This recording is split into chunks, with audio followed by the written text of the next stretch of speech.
Hi and welcome back to the channel. My name is Dr. Maddie and I'm a doctor from the UK. On the channel we look at medical topics occurring in popular media. Now today we're going to be looking at Conor McGregor's leg break from the UFC event against Dustin Poirier.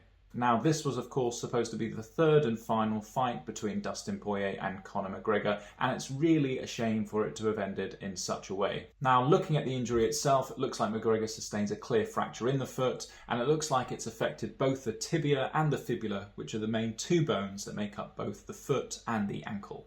Now the anatomy of the ankle is pretty complex. Not only do you have the bones that make up the joints, but you also have a series of very important ligaments that help to keep that ankle strong and all together. And it's important to say, should you injure any one component of that complex anatomy, you compromise the joint strength itself. And the reason that I say this is because looking at earlier parts of the fight, it looks like McGregor was delivering a lot of heavy leg kicks to Poirier, and I wonder whether he'd injured himself initially doing that.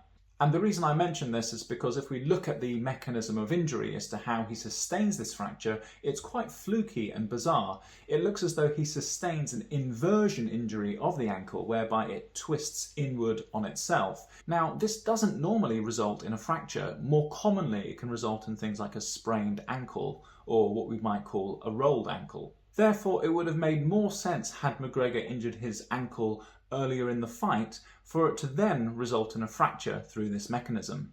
However, having said that, these fighters are battling each other at high speed, obviously putting everything they've got into their kicks, which may also explain the fluky nature of this injury. And the final thing to talk about is the management of an acute fracture.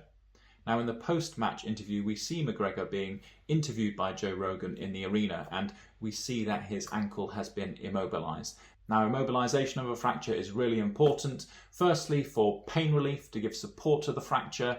Also, it helps to prevent any further distortion of normal anatomy, and also it prevents any distortion of any of the local structures such as the blood vessels, the nerves, and the muscles. Now, I'd expect McGregor to have some x-rays of the foot and the ankle to help determine the severity of the fractures, and this will also help guide the management. Now, I'm sure some of you out there will be asking the question, how long is it going to take for him to recover from this type of injury? And it really comes down to the extent and severity of the injury that he sustained. However, if it's a fracture of the ankle, you could be looking at a couple of months. But I'm sure we're going to hear more in the next couple of days in some of the post-match interviews. I'd like to take this opportunity to wish and extend my best wishes to Conor McGregor and wish him a speedy recovery.